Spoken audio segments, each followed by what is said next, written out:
Welcome to స్వతంత్ర. నేను విజయ్. ముందు హెడ్లైన్స్ చూద్దాం. సీఎం జగన్ వద్దకు క్యూ కడుతున్న ఎమ్మెల్యేలు. ముఖ్యమంత్రిని కలిసిన బైరెడ్డి సిద్ధార్థరెడ్డి.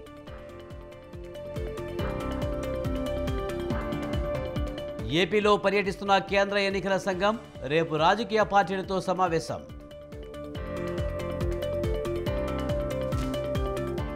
నిజమైన లబ్ధిదారులకే అభయహస్తం పథకాలు. డేటా ఎంట్రీ వేగంగా సాగుతుందన్న ప్రభుత్వం. కాంగ్రెస్ ఇచ్చింది 420 హామీలు. లోక్సభ ఎన్నికల్లో గట్టిగా పోరాడాలన్న కేటీఆర్.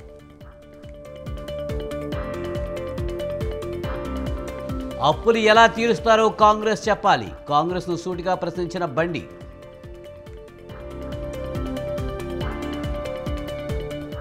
ఫిర్ ఏక్ బార్ మోడీ సర్కార్. సంక్రాంతి తర్వాతే ప్రచారమన్న కిషన్ రెడ్డి.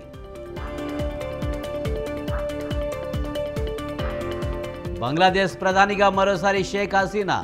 భారీ మెజారిటీ సాధించిన అవామీ లీగ్.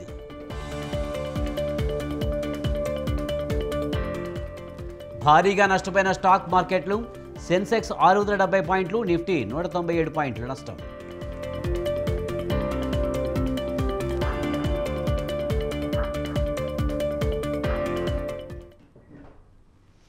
ప్రజాపాలన హామీల అమలు కోసం కాంగ్రెస్ ప్రభుత్వం మరో కీలక నిర్ణయం తీసుకుంది.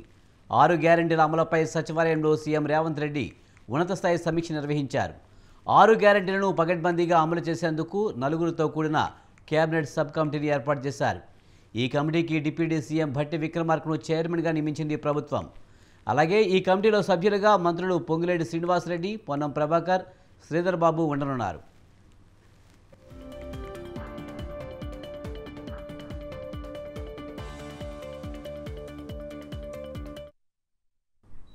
అభయహస్తం హామీలకు సంబంధించి 1.05 కోట్ల దరఖాస్తులు వచ్చాయని మంత్రి పొంగులేటి శ్రీనివాసరెడ్డి తెలిపారు.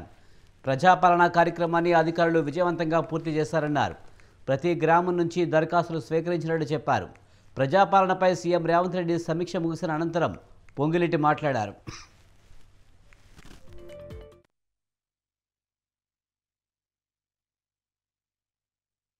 ఈ ప్రజాపాలనకు వచ్చిన అప్లికేషన్ల కోసమని కేబినెట్ సబ్ కమిటీని కూడా ఈరోజు ప్రకటించుకోవటం జరిగింది.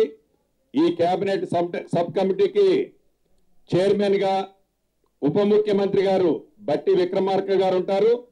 దాంట్లో IT and industry minister Sridhar Babu గారు, నేను అంటే మేము housing and revenue and I and PR మంత్రిగా మేమిద్దరము దాంట్లో సభ్యులుగా, ముఖ్యులైన అధికారులు కూడా దాంట్లో సభ్యులుగా ఈ కమిటీలో ఉంటారు. ఈ కమిటీ యొక్క విధి విధానాలు ఏంటి, ఈ కమిటీ ఎలా ఈ 6 పథకాలు ప్రజలకు చేర్చే దాంట్లో ఈ వచ్చిన అప్లికేషన్లో జెన్యూనిటీని పరిశీలించి అర్హులైన వారు ఎవ్వరిని కూడా మిస్ కాకుండా ఉండే విధంగా డేటాని పూర్తిగా సేకరించిన దాన్ని కంప్యూటర్లో భద్రపరిచి దానిని అర్హులైన వారికి పథకాలని ఇచ్చే ప్రణాళిక ఈ కమిటీ తీసుకొని ఈ కమిటీలో చర్చించిన తర్వాత కేబినెట్ లో దాన్ని ఎమ్మటే ఇంప్లిమెంటేషన్ చేసే కార్యక్రమాన్ని కూడా చేపట్టబోతుంది. ఎన్నికల సమయంలో ఇచ్చిన హామీలను 40 రోజుల్లో నెరవేరుస్తామని ఎక్కడా చెప్పలేదని మంత్రి పొంగులేటి స్పష్టం చేశారు. 100 రోజుల్లో 6 గ్యారెంటీలు అమలు చేస్తామని చెప్పినట్లు గుర్తు చేశారు. ప్రస్తుతం 30,000 మంది ఆపరేటర్లతో డేటా ఎంట్రీ వేగంగా జరుగుతుందన్నారు. నిజమైన లబ్ధిదారులకు అభయహస్తం పథకాలు అందజేస్తామని స్పష్టం చేశారు.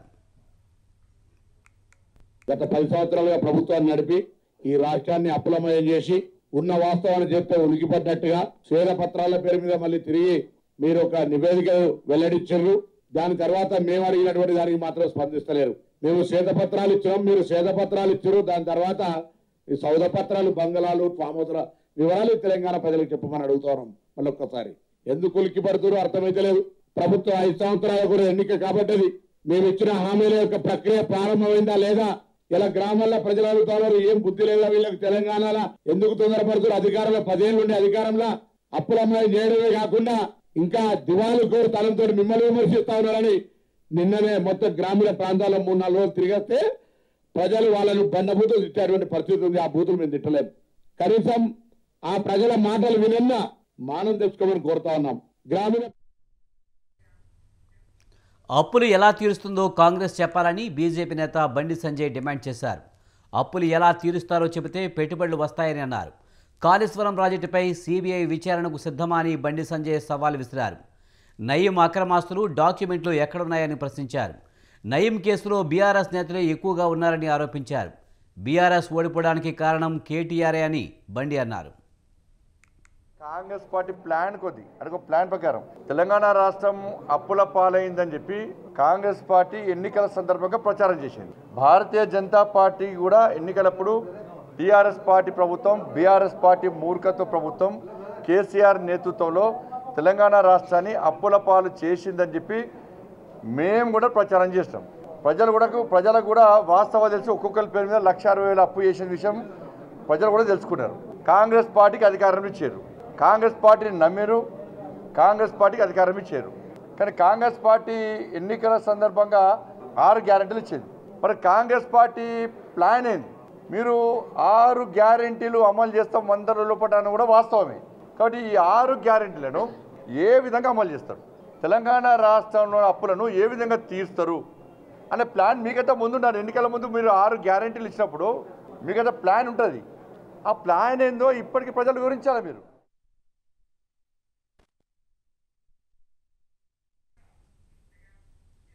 కాళేశ్వరంపై న్యాయ విచారణను అడ్డుకోవాలని బీఆర్ఎస్ చూస్తుందని కాంగ్రెస్ ఎమ్మెల్సీ జీవన్ రెడ్డి అన్నారు. న్యాయ విచారణను అడ్డుకోవాలని తన మిత్రపక్షమైన బీజేపీను సాయం కోరిందని ఆరోపించారు. పారదర్శక విచారణ కోసమే ప్రభుత్వం జ్యుడిషియల్ విచారణ జరిపిస్తుందని అన్నారు. జ్యుడిషియల్ విచారణలో అవసరమైతే సిబిఐ సహాయం తీసుకోవచ్చని చెప్పారు. బీజేపీ నేతల మాటల్లో కేసీఆర్ను రక్షించాలనే తాపత్రయం కనిపిస్తుందని జీవన్ రెడ్డి ఆరోపించారు. సంవత్సరానికి 10,000 కోట్లైనా 1,00,000 కోట్ల అవినీతి జరిగింది. సంవత్సరానికి 10,000 కోట్లన్నా మనం 1,00,000 కోట్ల అవినీతి 1,00,000 కోట్ల అవినీతి అని చెప్పంటే అసలు కాళేశ్వరం ప్రాజెక్టే అంచనానే 1,00,000 కోట్లు లేదు. 1,00,000 కోట్ల అవినీతి ఎక్కడ? అరేనా అన్న, మేము అన్నది ఏంది? 1,00,000 కోట్ల అవినీతిలో కాళేశ్వరం ప్రాజెక్టు ఒక భాగం. 1,00,000 కోట్ల అవినీతిలో కాళేశ్వరం ప్రాజెక్టే అవినీతి ఒక భాగం. మురళీధరరావు గారు ఏదైతుందో మొన్న నేను గమనించానన్న కాళేశ్వరం ప్రాజెక్ట్ విజిట్ లోపల ఏదైతుందో that Muralidhararao was asked to present Kaleshwaram project సంబంధించిన డిజైన్స్ అవన్నీ ఆయన ఇంతవరకు ఏం చెప్పే ప్రయత్నం చేస్తుండో గత ప్రభుత్వం తీసుకున్న నిర్ణయాలన్నింటినీ సమర్థించే విధంగా ఆయన వాదన ఉన్నది తప్ప వాస్తవాలను ప్రజెంట్ చేసే విధంగా లేదు.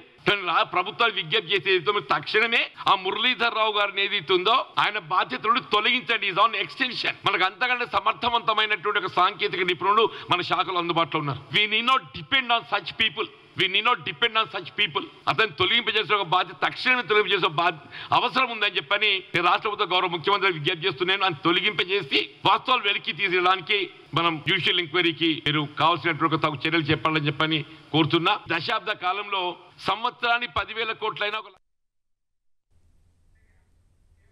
లోక్సభ ఎన్నికల్లో త్రిముఖ పోరు ఉంటుందని బీఆర్ఎస్ వర్కింగ్ ప్రెసిడెంట్ కేటీఆర్ అన్నారు.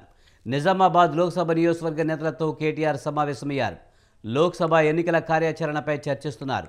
కాంగ్రెస్ ఇచ్చింది 6 గ్యారెంటీలు కాదు, 420 హామీలని కేటీఆర్ అన్నారు. గట్టిగా పోరాడితేనే పార్లమెంట్ ఎన్నికల్లో విజయం సాధించగలమని చెప్పారు. కాంగ్రెస్ ఇచ్చిన గ్యారెంటీలపై మాట దాటివేస్తుందని, అప్పులు శ్వేతపత్రాలంటూ తప్పించుకునే ప్రయత్నం చేస్తుందని అన్నారు.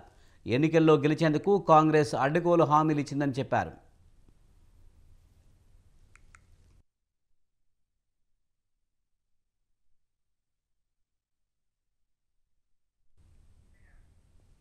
సంక్రాంతి తర్వాత ఎన్నికల ప్రచార కార్యక్రమానికి శ్రీకారం చుడతామని బీజేపీ రాష్ట్ర అధ్యక్షుడు కిషన్ రెడ్డి అన్నారు. ఎంపీ ఎన్నికల్లో కాంగ్రెస్ బీజేపీ మధ్య ప్రధాన పోటీ అని చెప్పారు. తెలంగాణ ప్రజలకు బీఆర్ఎస్ అవసరం లేదని స్పష్టం చేశారు. మోదీ నేతృత్వంలో మూడోసారి బీజేపీ అధికారంలోకి వస్తుందని చెప్పారు. పార్లమెంట్ ఎన్నికల్లో మెజారిటీ స్థానాల్లో బీజేపీ గెలుస్తుందని ధీమా వ్యక్తం చేశారు. పార్లమెంట్ ఎన్నికలపై కార్యాచరణ రూపొందిస్తున్నామన్న కిషన్ రెడ్డి ఫిర్ ఏక్ బార్ మోదీ సర్కార్ నినాదంతో ముందుకు వెళ్తున్నామని చెప్పారు.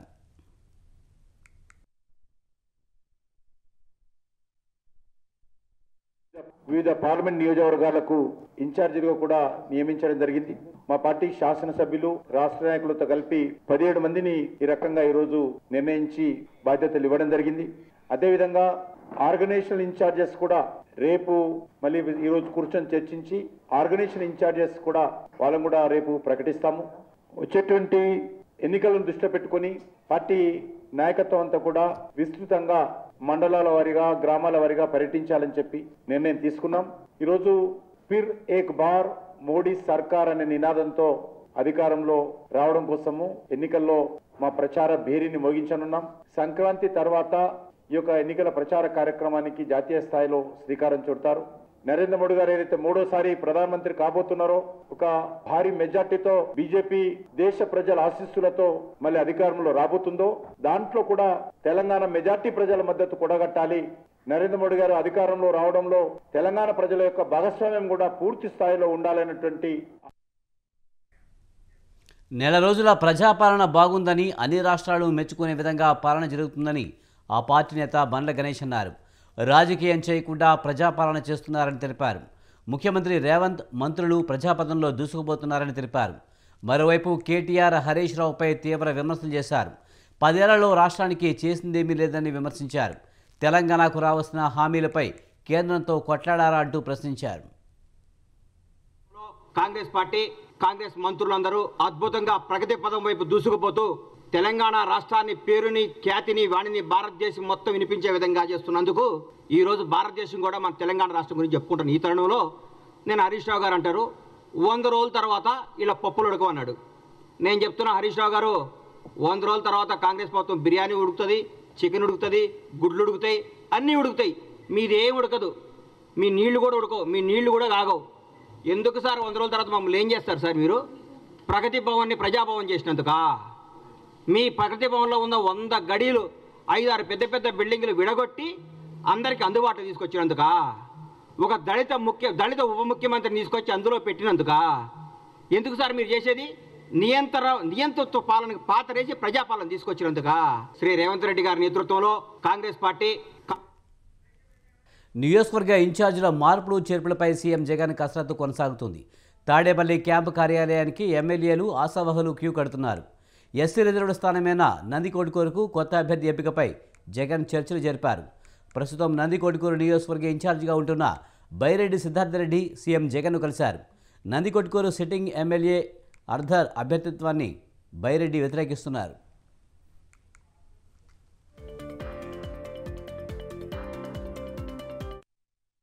మరోవైపు మార్కాపురం నియోజకవర్గం ఇన్ఛార్జ్ నియామకంపై కూడా జగన్ కసరత్తు కొనసాగుతోంది. తాడేపల్లి క్యాంపు కార్యాలయానికి ఎమ్మెల్యే నాగార్జునరెడ్డి, జిల్లా అధ్యక్షులు జంకే వెంకటరెడ్డి వచ్చారు.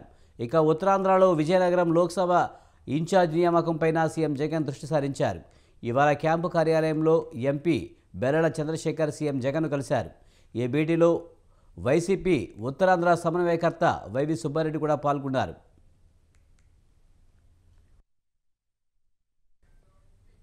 ఇకపోతే ఆర్థిక మంత్రి బొగ్గన రాజేంద్రనాథ్ రెడ్డి ప్రాతినిధ్యం వహిస్తున్న డోన్ నియోజకవర్గ ఇన్ఛార్జ్ అంశంలోనూ సీఎం జగన్ కసరత్తు షురూ చేశారు. బొగ్గనను ఇవాళ సీఎంఓకు పిలిపించారు. అటు గూడూరు నియోజకవర్గ ఇన్ఛార్జ్ నియామకం వ్యవహారంలో ఎమ్మెల్యే వరప్రసాద్ను కూడా సీఎం జగన్ పిలిపించారు.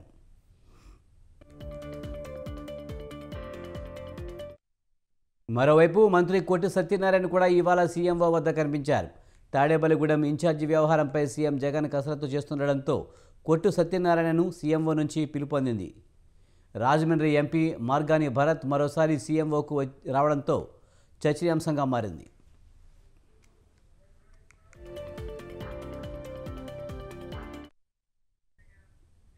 తెలంగాణ సీఎం రేవంత్ రెడ్డి మీద వైసీపీ ఎమ్మెల్యే కొడాలి నాని ఆసక్తికర వ్యాఖ్యలు చేశారు. తాను ముఖ్యమంత్రిగా బాధ్యతలు చేపట్టాక ఏపీ సీఎం జగన్ మర్యాదపూర్వకంగా ఫోన్ చేయలేదన్న వ్యాఖ్యలపై కొడాలి ఘాటుగా స్పందించారు. జగన్ ట్విట్టర్ ద్వారా రేవంత్ రెడ్డికి విషెస్ చేశారని చెప్పారని అన్నారు. తాను రేవంత్ రెడ్డి అపాయింట్మెంట్ కోరలేదన్నారు. నాకు రేవంత్ రెడ్డి అపాయింట్మెంట్ కావాలంటే సోనియా గాంధీ, రాహుల్ గాంధీ, ప్రియాంక గాంధీ కలిసి చెబితే చాలు అని కొడాలి నాని అన్నారు. స్టేట్లో మా సీఎం గారు మా పనులే మాకు సాగట్లా. మళ్ళీ పక్క రాష్ట్రం వెళ్ళి పక్క రాష్ట్ర సీఎం, కర్ణాటక సీఎం అపాయింట్మెంట్ తీసుకుని నేనేం చేయను. ట్విట్టర్లో పెట్టాడు కమ్మా బెస్ట్ విషెస్ అని చెప్పి ముఖ్యమంత్రి గారు ట్విట్టర్లో పెట్టారు కదా.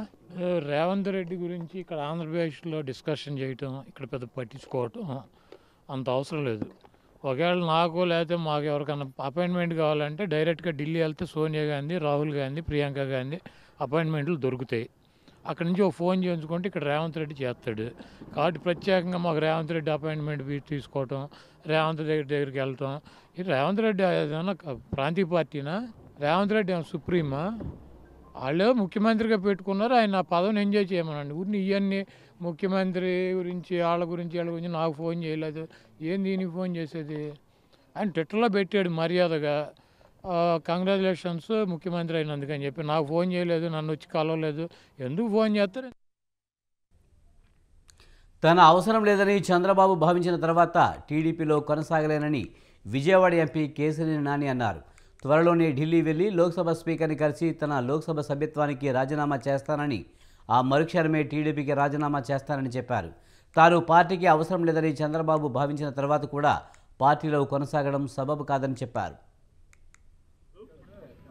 నన్ను పొమ్మన్నారు, ఇంకా నేను ఉండడం అనేది కరెక్ట్ కాదు, మంచిది కాదు, మంచి పరిణామం కాదు. అందుకని ముందు వెళ్ళి స్పీకర్ గారి అపాయింట్మెంట్ పెట్టాం. ముందు వెళ్ళి స్పీకర్ గారిని అడుగుతాం, స్పీకర్ గారిని రాజీనామా చేస్తాం. ఆయనతో అదే రోజు ఆమోదింపు చేసుకుని అప్పుడు పార్టీకి రాజీనామా చేస్తాం. ఎందుకంటే పార్టీకి ఎంపీ పదవి ఉండగా పార్టీ వదిలేసని చెప్పకూడదు, ఇంకో పార్టీకి వెళ్ళకూడదు, లేదా ఇంకో నిర్ణయం తీసుకోకూడదు. కాబట్టి అదే సోషల్ మీడియాలో పెట్టారు. ముందు లోక్సభకు రాజీనామా చేసి తర్వాత పార్టీకి రాజీనామా చేసిన తర్వాత మా వాళ్ళందరూ కూర్చుని ఇది చేద్దాం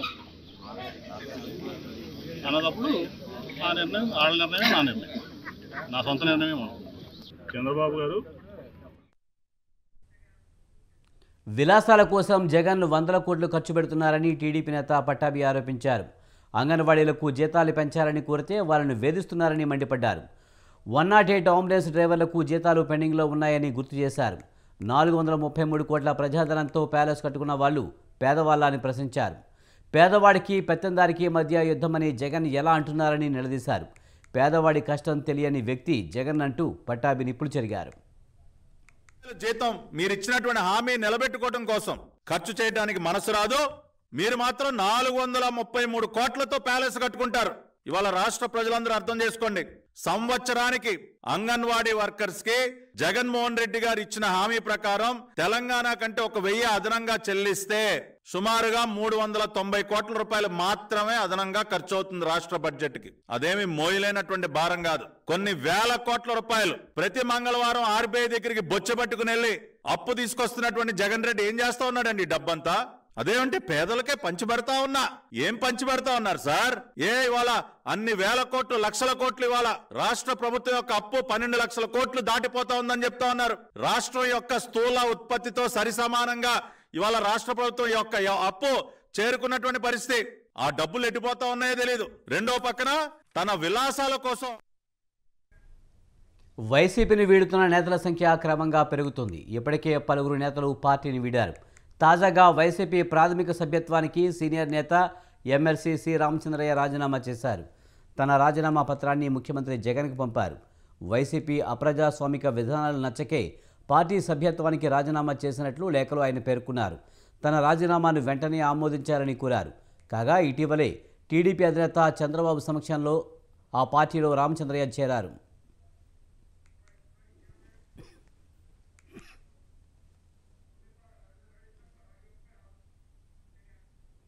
జగన్ పాలనలో దోపిడీ సంపాదనకు ప్రాధాన్యమిచ్చారని మాజీ ఎమ్మెల్యే దూలిపాల నరేంద్ర అన్నారు. మంత్రి అంబటి రాంబాబు పంట పొలాలకు సాగునీరు కూడా ఇవ్వలేదన్నారు. చివరి రోజుల్లో శవాల మీద పేలాలు ఏరుకుంటూ పెద్ద ఎత్తున వసూలుకు పాల్పడుతున్నారన్నారు. 5 సంవత్సరాల తర్వాత వైసీపీ ప్రభుత్వం పెన్షన్ 3000 ఇస్తుందన్నారు. ముఖ్యమంత్రి అయిన తర్వాత దోపిడీ సంపాదనే ముఖ్యంగా పాలన కొనసాగుతా ఉంది. అధికారం కోల్పోతామని తెలిసినా కూడా శవాల మీద పేలాలు ఏలుకున్నట్టు ఎక్కడా ₹1 తగ్గకూడదనే ఉద్దేశంతో పెద్ద ఎత్తున వసూళ్లకు పాల్పడతా ఉన్నారు. రాష్ట్రంలో ఇరిగేషన్ శాఖ మంత్రిగా ఉన్న అంబటి రాంబాబు పంట పొలాలకు నీళ్ళు ఇవ్వడు, పంటలు ఎండిపోతున్నా పట్టించుకోడు, ప్రత్యామ్నాయం ఏంటనేది ప్రభుత్వంలో ఉన్నవాడు చెప్పడు. రైతులు అధోగతి పాల్పైనా కూడా స్పందించిన వ్యక్తి. మనిషి చనిపోతే ఇన్సూరెన్స్ డబ్బుల్లో కూడా కమిషన్ కోసం కక్కుతుబడే మంత్రి ఎవరు? సింగనమల నియోజకవర్గానికి నీళ్లు తెచ్చుకోవాలంటే చేయాల్సి వస్తుందంటూ చేసిన వ్యాఖ్యలపై ఎమ్మెల్యే జొన్నలగడ్డ పద్మావతి వివరణ ఇచ్చారు.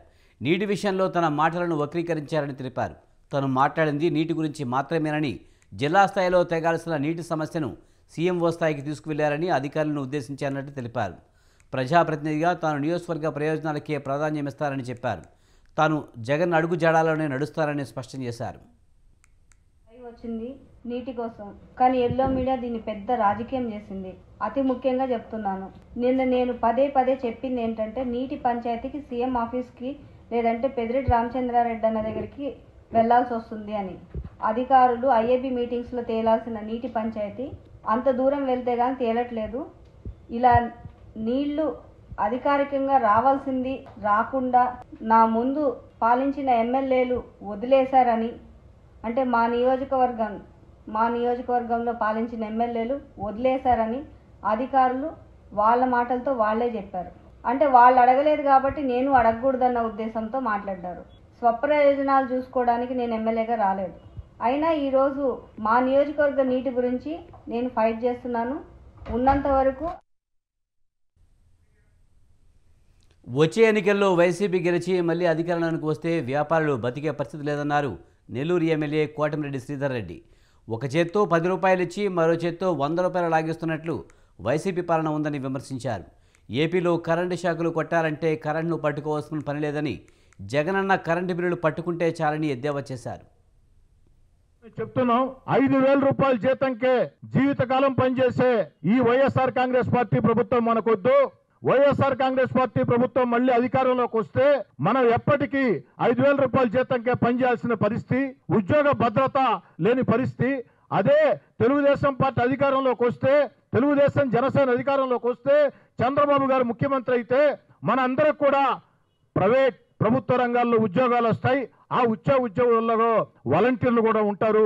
వాలంటీర్లకి మంచి ఉద్యోగాలు వస్తాయి అన్న మాట మేమందరం చెప్తున్నాం. నంద్యాల జిల్లా ఆలగడ్డలో జరగనున్న చంద్రబాబు మహాసభను కార్యకర్తలు ప్రజలు జయప్రదం చేయాలని మాజీ మంత్రి భూమా అఖిలప్రియ కోరారు. భూమా ఘాట్ వద్ద 12 ఎకరాల స్థలంలో సభావేదిక నిర్మిస్తున్నామని తెలిపారు. బహిరంగ సభకు సుమారు 1,00,000 మంది హాజరవుతారని అంచనా వేశారు. గారికి బెయిల్ వచ్చిన తర్వాత, ఆయన జైలు నుంచి బయటికి వచ్చిన తర్వాత మొదటి సభ రాయలసీమలోనే మొదటి సభ బహిరంగ సభ ఆలగడ్డలో ఎంచుకున్నందుకు నిజంగానే అదృష్టంగా భావిస్తున్నాము. ఎందుకంటే ఒక ప్రెస్టీజియస్ సభ, ఎంతో మంది రాయలసీమలో ఉన్న నాయకులందరూ కూడా ఆలగడ్డ వైపు చూసేలాగా ఈరోజు ఆలగడ్డలో సభ పెట్టాలని నిర్ణయించుకున్నందుకు నిజంగానే నాకు చాలా ఆనందంగా ఉంది. నాకే కాదు, తెలుగుదేశం పార్టీ కార్యకర్తలందరూ కూడా ఎప్పుడెప్పుడు చంద్రబాబు నాయుడు గారు ఆలగడ్డకు వస్తారు అని చెప్పి అనుకున్న వాళ్ళు ప్రతి ఒక్కరు కూడా ఈరోజు చాలా చాలా సంతోషంగా ఉన్నారు. చంద్రబాబు నాయుడు గారికి అగ్రికల్చర్ అధికారులతో మంత్రి తుమ్మల నాగేశ్వరరావు సమీక్ష నిర్వహించారు. రాష్ట్రంలో యూరియా కొరత లేదని అన్నారు. ప్రస్తుతం 4,67,788 మెట్రిక్ టన్నుల యూరియా లభ్యంగా ఉందని తెలిపారు. వచ్చే సీజన్లో ఎటువంటి కొరత లేకుండా ఉండాలని అధికారులకు ఆదేశించారు.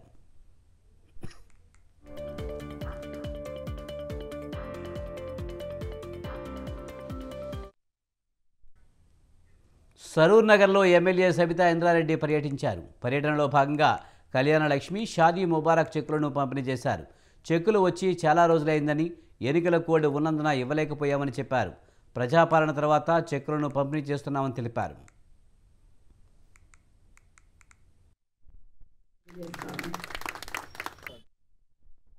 సమస్యలు ఏంటి, నిజంగా ప్రజలు ఏ సమస్యలు ఎదుర్కొంటున్నారు అన్నప్పుడు ఆడబిడ్డ పెళ్లి చేయడం అనేది ప్రతి తల్లిదండ్రి కూడా మధ్యతరగతి అంటే పేదవాళ్ళకి అంటే 80% జనాలు కనీసం ఇంత పుస్తమెట్టి ఎవరైనా చేస్తే బాగుండని ఆలోచన చేస్తా ఉన్న కుటుంబాలు చాలా ఉంటాయి. కాబట్టి అలాంటి వాళ్ళకి ఏదో కొంత ఆసరా చేద్దాం అని మాట ఇవ్వకపోయినా, హామీ ఇవ్వకపోయినా మొదటిగా ముఖ్యమంత్రి కాగానే ముందు 51,000 ఇచ్చారు. కొన్ని రోజుల తర్వాత 51,000 సరిపోగదని 75,000 చేశారు. ఆ తర్వాత ఈరోజు 1,116 రూపాయలు ఈరోజు కళ్యాణ లక్ష్మి చెక్స్ ఇవ్వడం జరుగుతుంది. షాదీ ముబారక్ చెక్కులు కూడా ఇది ఎలక్షన్ కన్నా ముందే ఈ చెక్కులు రావడం జరిగింది. కానీ కోడ్ రావడంతో ఇవ్వలేకపోయినాము. మధ్యలో కొంత అటు ఇటు అంతా కోలుకొని అందరం సెట్ అయ్యే లోపల ఈ ప్రజాపాలన 10 ఏళ్లుగా నరేంద్ర మోదీ పాలనలో ₹1 అవినీతి జరగలేదని బీజేపీ రాష్ట్ర అధ్యక్షుడు కిషన్ రెడ్డి అన్నారు. ఎక్కడ చూసినా నరేంద్ర మోదీ మరోసారి ప్రధాని కావాలని చర్చ జరుగుతుందని తెలిపారు. ఆమ్ ఆద్మీ పార్టీకి చెందిన పలువురు కిషన్ రెడ్డి సమక్షంలో చేరారు. ఈ సందర్భంగా అన్ని వర్గాలు, ప్రాంతాల ప్రజలు బీజేపీ మరోసారి కేంద్రంలో అధికారంలోకి రావాలని కోరుకుంటున్నారని కిషన్ రెడ్డి తెలిపారు. మోదీకి ఎవరూ పోటీ లేరని సర్వేలన్నీ స్పష్టం చేశాయని కిషన్ రెడ్డి అన్నారు.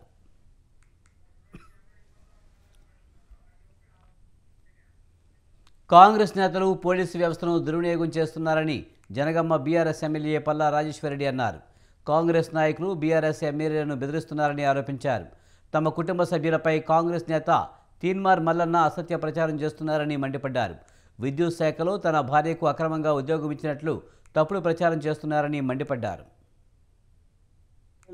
ఎమ్మెల్సీలేము ఎంపీలమే కాకుండా మా కుటుంబ సభ్యులను కూడా అందులోకి లాగి వారు రాక్షసానందం పొందుతూ అబద్ధాలని అసత్యాలని నిస్సిగ్గుగా ప్రచారం చేస్తున్నారు. కాంగ్రెస్ పార్టీ అధికార ప్రతినిధి అని చెప్పుకునే వాళ్ళు తీన్మార్ మల్లన్న అనేవాడు ఈ రాష్ట్రం గత 10 సంవత్సరాల్లో ఉన్నప్పుడు ఎలక్ట్రిసిటీ బోర్డులో 26-27 మంది ఉద్యోగస్తులను అక్రమంగా ఇచ్చినట్టు, అందులో పల్లా రాజేశ్వరరెడ్డి భార్య నీలిమ కూడా ఉన్నట్టు అని చెప్పేసి నిన్న మొత్తం మాట్లాడడం జరిగింది. మరలా ఇవాళ ఎమ్మెల్సీ ఎన్ని వివాదాస్పద దర్శకుడు రామ్ గోపాల్ వర్మ డైరెక్షన్లో రూపొందించిన వ్యూహం సినిమా విడుదలపై విచారణకు తెలంగాణ హైకోర్టు రేపటికి వాయిదా వేసింది.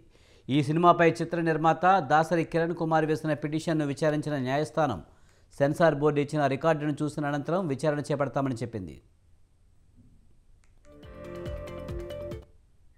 వాస్తవానికి గత ఏడాది వ్యూహం సినిమా విడుదల కావాల్సి ఉండగా టీడీపీ జాతీయ ప్రధాన కార్యదర్శి నారా లోకేష్ సినిమా విడుదలపై అభ్యంతరం వ్యక్తం చేస్తూ హైకోర్టులో పిటిషన్ వేశారు. ఈ సినిమా రాజకీయంగా తమను కించపరిచే విధంగా, తమ ప్రతిష్టను భంగపరిచే విధంగా ఉందంటూ లోకేష్ పిటిషన్లో పేర్కొన్నారు. అయితే ఈ పిటిషన్ను విచారించిన సింగిల్ బెంచ్ ఈ నెల 11 వరకు విడుదలను నిలిపివేస్తూ ఉత్తర్వులు జారీ చేసింది. దీంతో ఈ తీర్పును సవాల్ చేస్తూ నిర్మాత హైకోర్టులో పిటిషన్ దాఖలు చేశారు. దీనిపై విచారణ రేపటికి వాయిదా పడింది.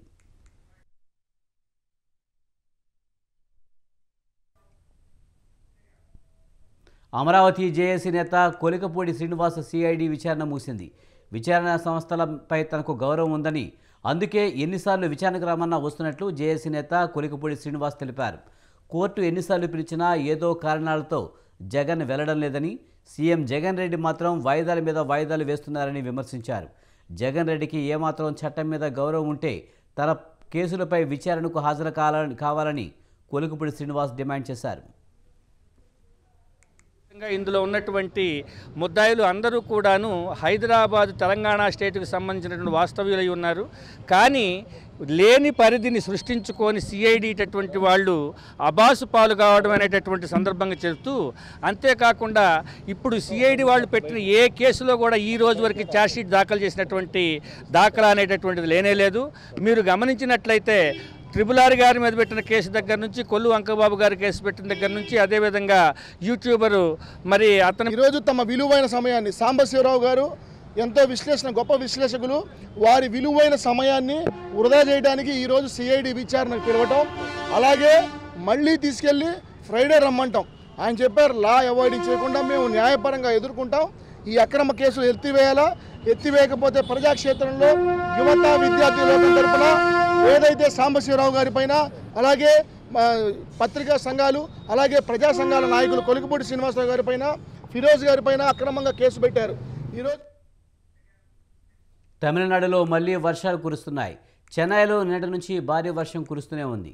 బంగాళాఖాతంలో అల్పపీడనం ప్రభావంతో రాష్ట్రంలో భారీగా వర్షాలు కురిసే అవకాశం ఉన్నట్లు వాతావరణ శాఖ హెచ్చరించింది. ఈ క్రమంలో 4 జిల్లాలకు ఐఎండీ ఆరెంజ్ అలర్ట్ విధించింది. భారీ వర్షాల నేపథ్యంలో పలు జిల్లాల్లో స్కూల్స్, కాలేజీలకు సెలవు ప్రకటించారు. తెల్లవారుజాము నుంచి భారీ వర్షం కురుస్తుంది. చెన్నైలోని అడియార్, అన్నసలై, వెప్పేరి, గిండి, కోయంబ్లేడులో ఎడతెరిపి లేకుండా వర్షం పడుతుంది. నాగపట్నం, కరైకల్, పుదుచ్చేరిలో భారీ వర్షం కురిసినట్లు వాతావరణ శాఖ తెలిపింది. ప్రజలు అప్రమత్తంగా ఉండాలని హెచ్చరించింది.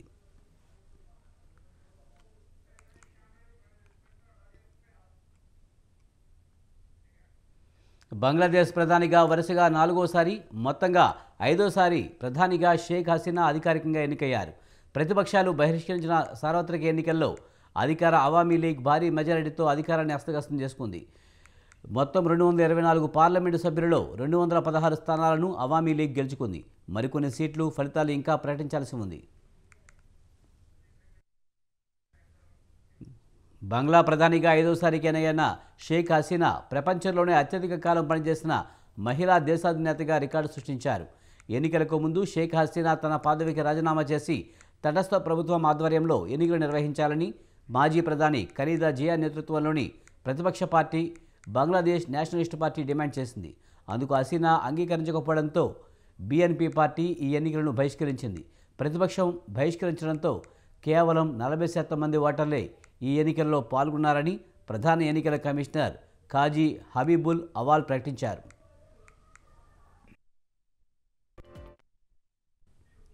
బంగ్లాదేశ్ ఎన్నికలకు ముందు నిరసనల్లో 18 చోట్ల అల్లర్లు జరిగి 4 చనిపోయిన ఎన్నికల రోజున ఎలాంటి అల్లర్లు జరగలేదు. అయితే విజయోత్సవాలకు ప్రధాని అవామీ లీగ్ నేత షేక్ హసీనా నిషేధించారు.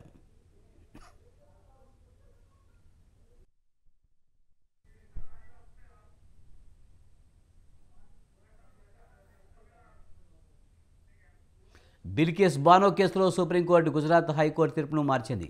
బిల్కిస్ బానో కేసులో హంతకులుగా శిక్షపడిన 11 మందికి శిక్ష తగ్గిస్తూ ఇచ్చిన గుజరాత్ హైకోర్టు ఆదేశాన్ని కొట్టివేసింది. 2002 అల్లర్ల సందర్భంగా బిల్కిస్ బానోపై సామూహిక అత్యాచారంతో పాటు ఆమె కుటుంబ సభ్యుల్లో 7 హత్య కేసులో 11 మంది దోషులకు ఉపశమనం కల్పిస్తూ గుజరాత్ ప్రభుత్వం తీసుకున్న నిర్ణయాన్ని సుప్రీంకోర్టు రద్దు చేసింది.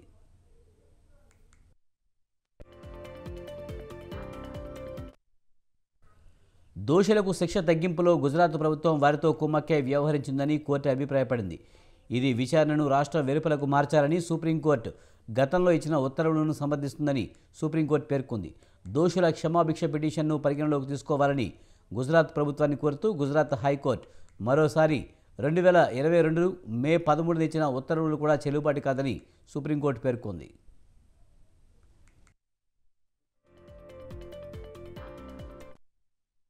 బిల్కిస్ బానో కేసులో దోషుల శిక్ష తగ్గింపు కోరుతూ దాఖలు చేసిన పిటిషన్ను నిర్ణయించడం ద్వారా గుజరాత్ ప్రభుత్వం మహారాష్ట్ర ప్రభుత్వ అధికారాన్ని గుంజుకుందని, శిక్ష తగ్గించాలా లేదా అని నిర్ణయించే అధికారం మహారాష్ట్ర ప్రభుత్వాందేనని సుప్రీంకోర్టు పేర్కొంది. దోషులను విచారించి శిక్ష విధించే రాష్ట్రానికే దోషుల క్షమాభిక్ష పిటిషన్ నిర్ణయించే అధికారం ఉంటుందని సుప్రీంకోర్టు అభిప్రాయపడింది. అదేవిధంగా మహారాష్ట్ర ప్రభుత్వానికి అధికారం ఉందని స్పష్టం చేసింది. దోషులకు ఉపశమనం కలిగించే విధంగా శిక్ష తగ్గిస్తూ ఉత్తర్వులు జారీ చేసే అధికారం గుజరాత్ రాష్ట్రానికి లేదని, మహారాష్ట్ర ప్రభుత్వానికి ఉందని సుప్రీంకోర్టు అభిప్రాయపడింది. దోషి పిటిషనర్ తప్పుదోవ పట్టించే ప్రకటన చేయడం ద్వారా 2022లో దోషి సుప్రీంకోర్టును తప్పుదోవ పట్టించారని సుప్రీంకోర్టు పేర్కొంది.